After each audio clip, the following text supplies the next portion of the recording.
In this video, we're going to learn how to find the surface area of a solid. That is the amount of area that covers the outsides. This is sort of like finding the perimeter of a 2D shape. We're finding the outside stuff, not the inside stuff. So there are two different methods for finding surface area. They're both good. The first one is to draw a net, like you learned in the last video, and then find the area of that net. Find that total area needed to cover the shape with a net. The other way is to carefully count up how many faces there are and then find the area of each face separately and then add them together. I usually do it this way, but we're going to show it both ways. Let's start by drawing a prism. Let's make it have a 4x2 face.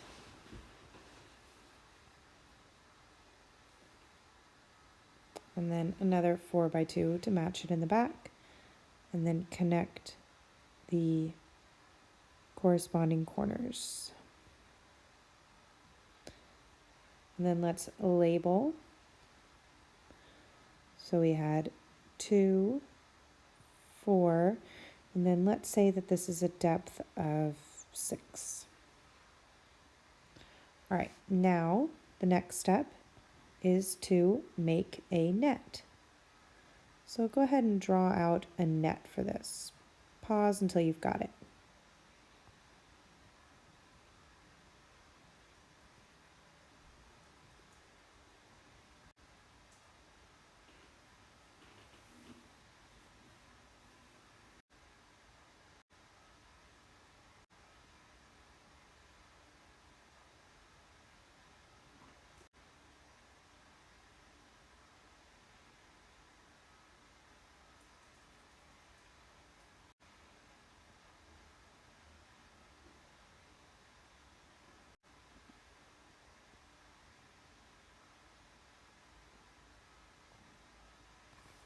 Okay, so now we've got a net. We should make sure to double check that all our sides are correct and label them if needed.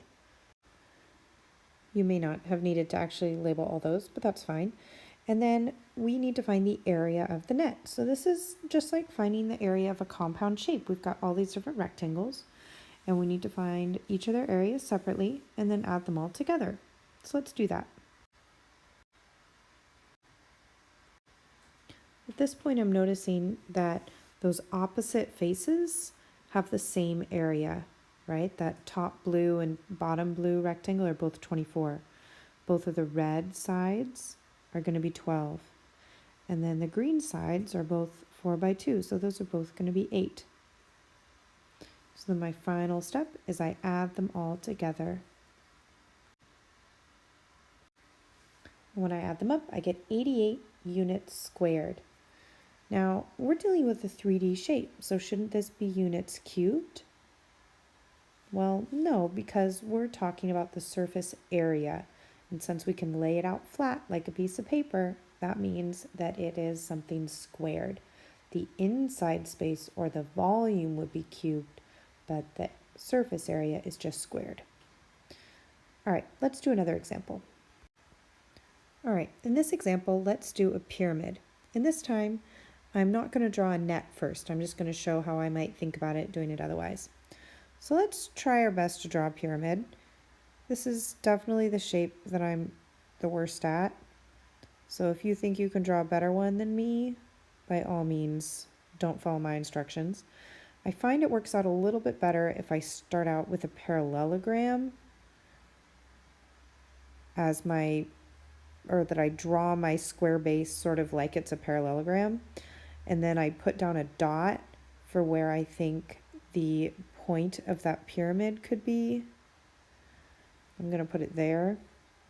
And then I draw lines from that point down to the 4 corners of my pyramid. It's a little bit wobbly. I don't know if it really looks right, but we're going to pretend. And then since we drew this kind of from perspective, I guess, we're definitely going to need to label some things. So let's first off identify that this is in fact a square base by drawing in the right angle on at least one of the corners. And then let's label the dimensions. Let's say that the base is a 5 by 5. And then let's call this is called the slant height of the pyramid.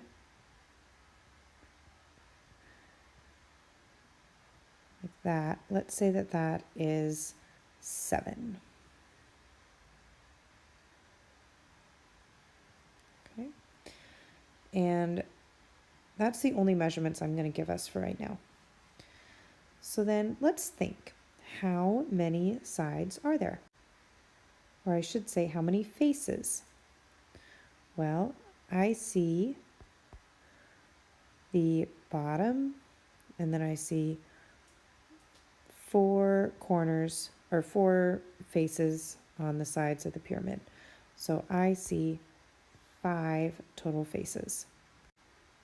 My next step is to make some sort of an organized list and decide if any of them are the same to save myself time.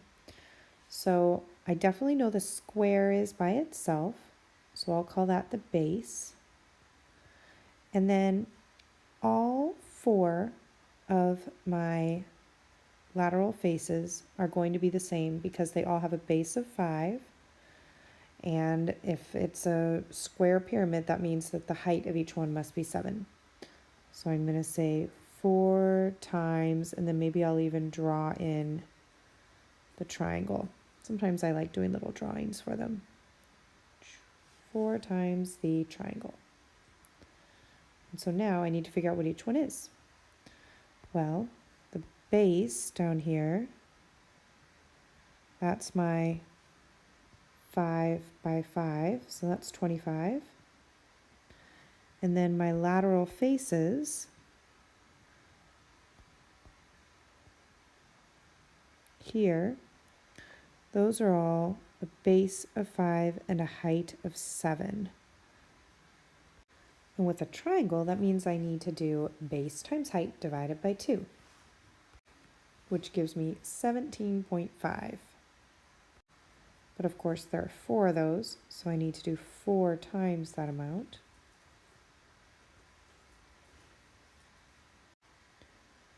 Which gives me exactly 70. So now for my total, I need to add my base to all my triangular faces.